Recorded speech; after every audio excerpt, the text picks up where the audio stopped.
स्मरण है ना कि हमारा द्वंद्व का निर्णय आना अभी शेष है। मैं युद्ध का आह्वान देता हूं।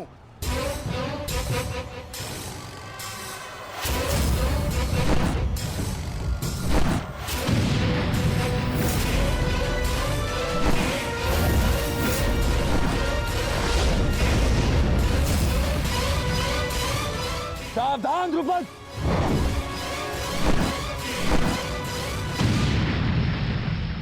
मेरा ही राज्य मुझसे ही छीनकर मुझे ही आधा राज्य भीख में दिया तुम्हारे पिता ने, और जिस आधे राज्य पर तुम शासन कर रहे हो वो मुझे स्वीकार नहीं है।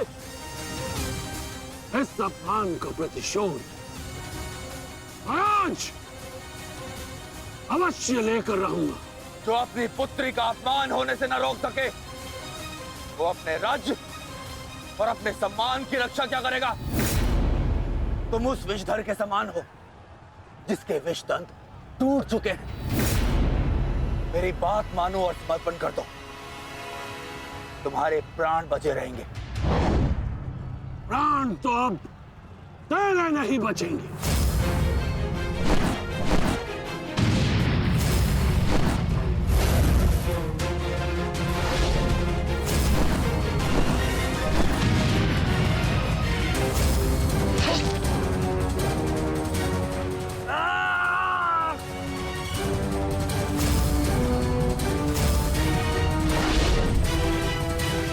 द्रुपद,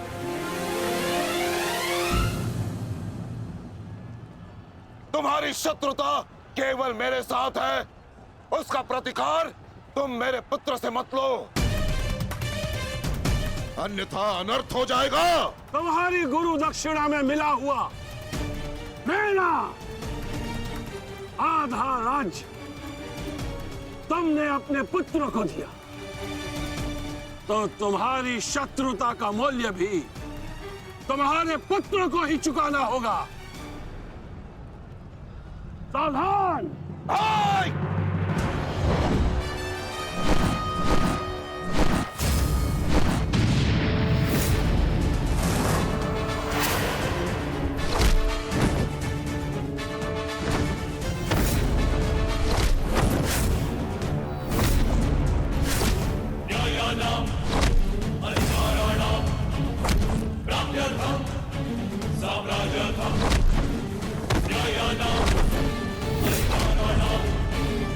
दुर्योधन, भीम ने तुम्हारे और 5 अनुजों का वध कर दिया है और अभी उसकी रक्त पिपासा बुझी नहीं है दुर्योधन। और उस दिशा में देखो, द्रोण द्रुपद नरेश के साथ द्वंद्व में व्यस्त है। अब केवल तुम ही उस भीम को रोक सकते हो दुर्योधन, शीघ्रता करो। तो क्या द्वंद्व बीच में छोड़कर जाओगे दुर्योधन? उसके लिए उनका अनुज पर्याप्त है। दोस्त, आप जाइए, इनके द्वंद्व की कामना मैं पूर्ण करता हूं।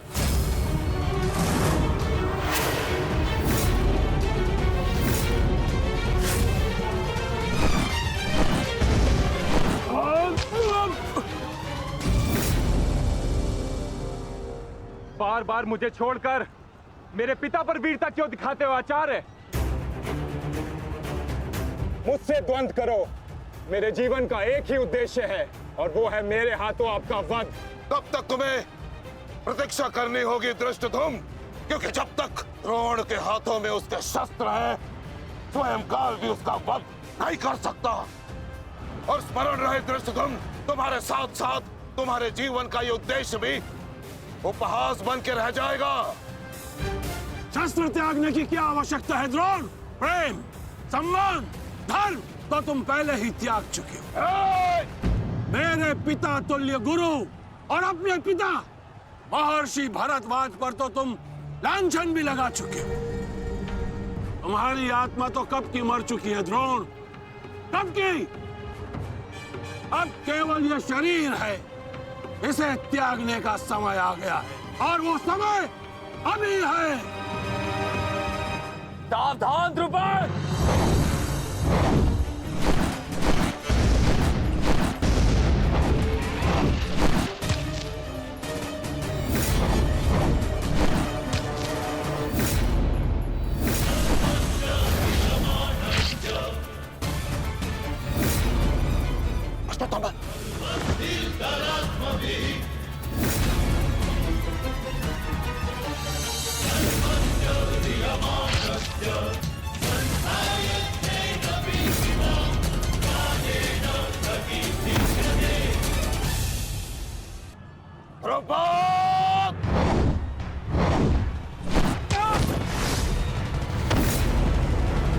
पिताश्री!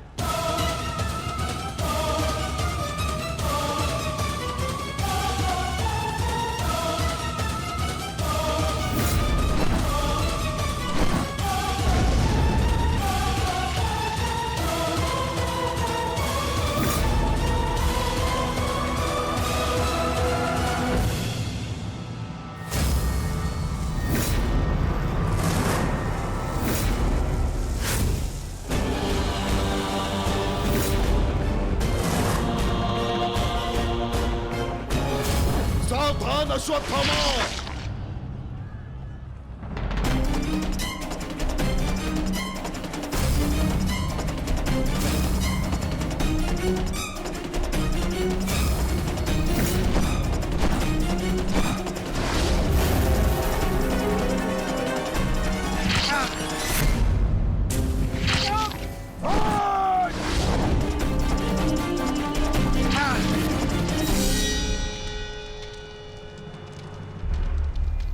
पिताश्री!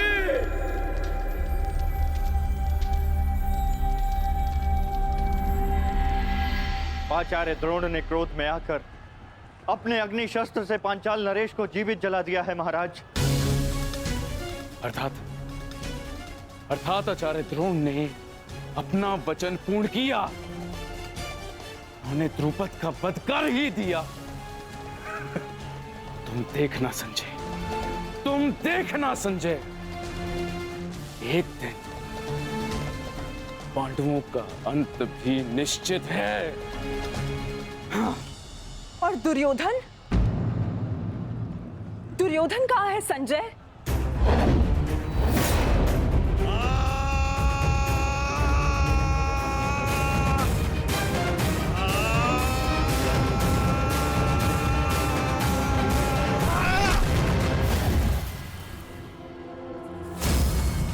तुम्हें ज्ञात भी है, अब तक तुम्हारे 55 अनुजों का रक्त मैं अपनी गदा को पिला चुका हूं।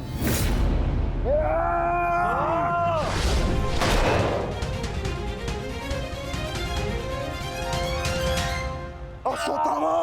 अश्वत्थामा! उठो, उठो पुत्र, उठो।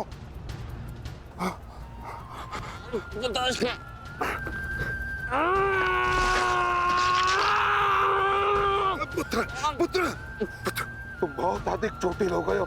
तुम एक काम करो, तुम शिविर में जाओ, जाओ। नहीं पिताश्री, मैं कोई बालक नहीं हूँ पिताश्री जो इस चोट से हार जाऊंगा। एक योद्धा रणभूमि छोड़कर नहीं जाता पिताश्री।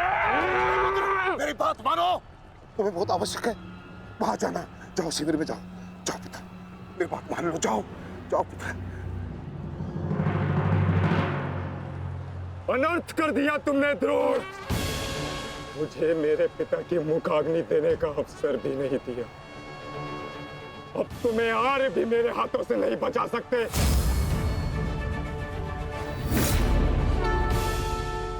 सावधान! मैं जानता हूं तुम एक वीर योद्धा हो, पर तुम बहुत अधिक चोटिल हो गए पुत्र। तुम इस अवस्था में युद्ध नहीं कर सकते। तुम्हें उपचार की आवश्यकता है। जाओ, तुम्हें मेरी शपथ है पुत्र, जाओ। जो आ गया पिताश्री।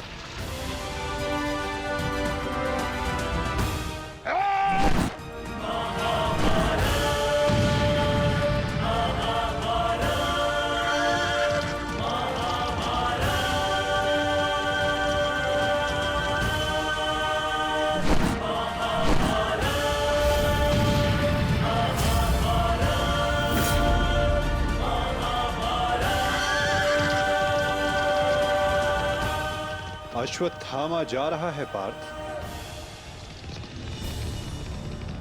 भीम और युधिष्ठिर को संकेत भेजो।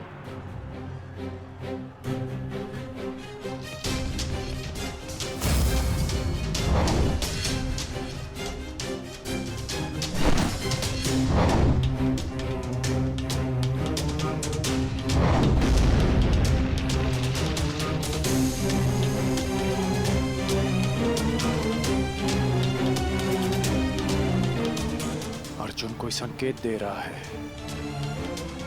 क्या योजना है माधव की?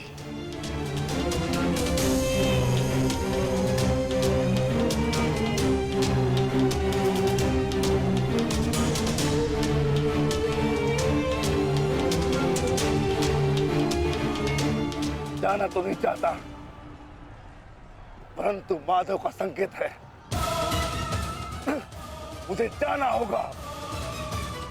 प्रतीत होता है तुम्हारे जीवन के कुछ प्रहर अभी शेष है।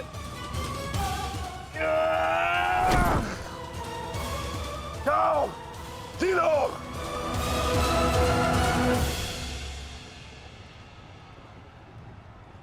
सारथी, आगे बढ़ो।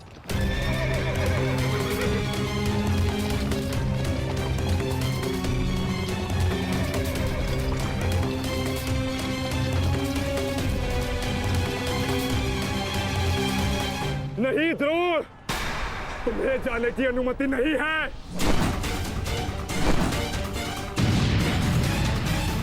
कर्ण, अश्वत्थामा की सहायता करो। वो बहुत अधिक जख्मी है और भीम उसके पीछे है। जाओ।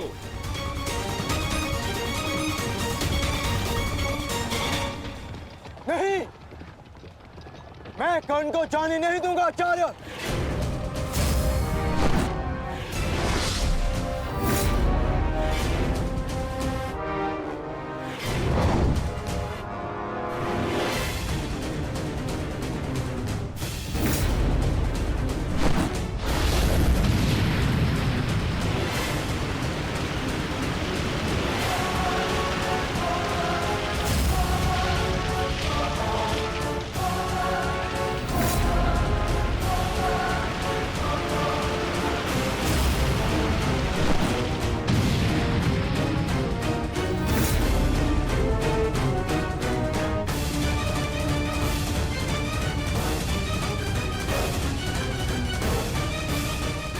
स्मरण रहे पार्थ, यदि कर्ण अश्वत्थामा की सहायता के लिए वहां पहुंच गया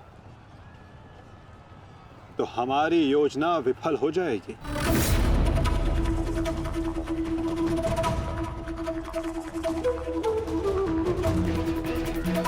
तुम्हें कर्ण को वहां तक पहुंचने से रोकना होगा पार्थ।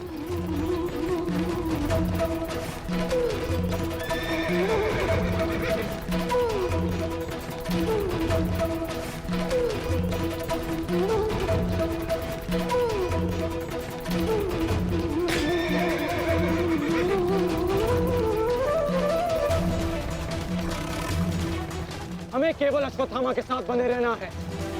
उसे किसी भी परिस्थिति में अकेला नहीं छोड़ना है। सत्यसेन, शीघ्रता करो।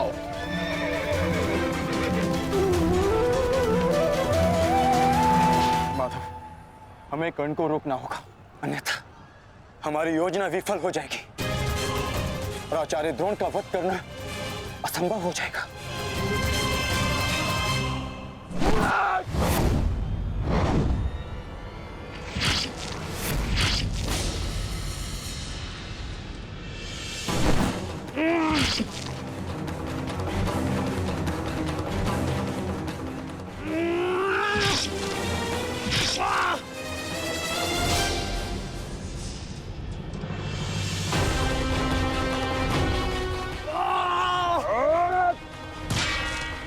अभी भी समय है, लौट जाओ।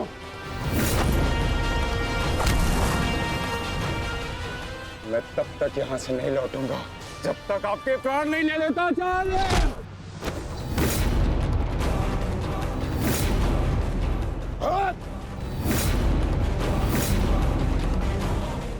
कहा था मैंने कि मैं पिता और पुत्र का वध एक दिन में नहीं करना चाहता, परंतु तुमने मुझे विवश कर दिया।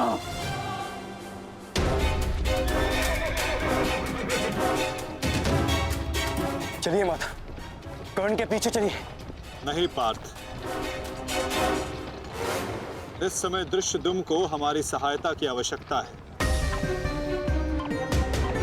और यहां से जाना हमारी योजना का भाग नहीं है। तुम आचार्य द्रोण के साथ युद्ध करो।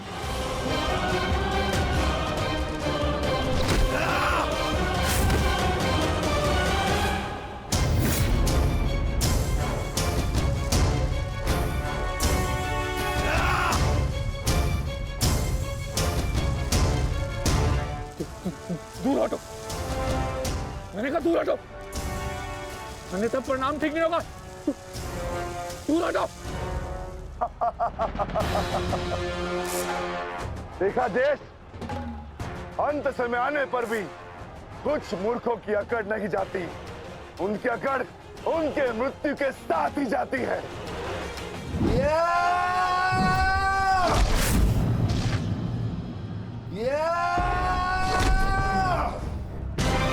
अश्वत्थामा!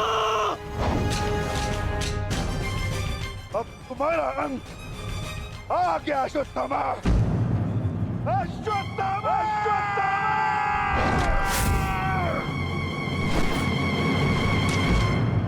ये तो भीम का स्वर है। कोई ऐसा तो नहीं कि भीम अश्वत्थामा के साथ द्वंद कर रहा हो। मुझे शीघ्र अतिशीघ्र वहां पहुंचना होगा। भीम की गर्जना का आशय आप भी समझते हैं आचार्य कि ये द्वंद समाप्त हो गया है, और इस द्वंद के समाप्त होने से प्रतीत होता है कि अश्वत्थामा का वध हो चुका है आचार्य।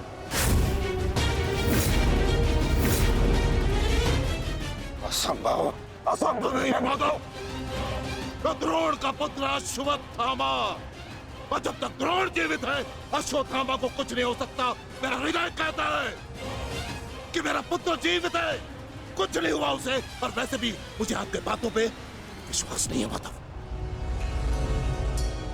यही विचार पांडवों का भी था आचार्य कि युद्ध भूमि में उनके रहते हुए अभिमन्यु का वध नहीं हो सकता, उसकी मृत्यु नहीं हो सकती।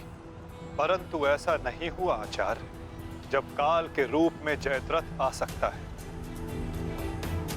तो काल के रूप में विकोदर भीम भी आ सकते हैं। काल की गति को कोई नहीं रोक सकता आचार्य।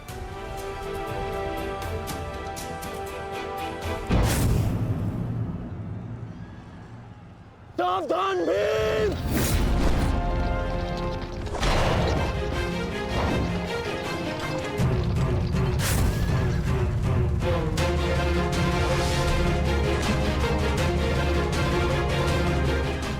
अश्वत्थामा, अश्वत्थामा, तुम ठीक हो? तुम ठीक हो? हाँ अंगराज।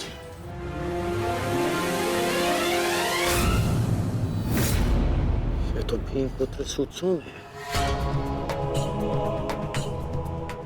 भीम कहाँ है? वो वही है जहां उन्हें होना चाहिए। आचार्य, आज कर्ण नामक कवच भी अश्वत्थामा की रक्षा नहीं कर पाया।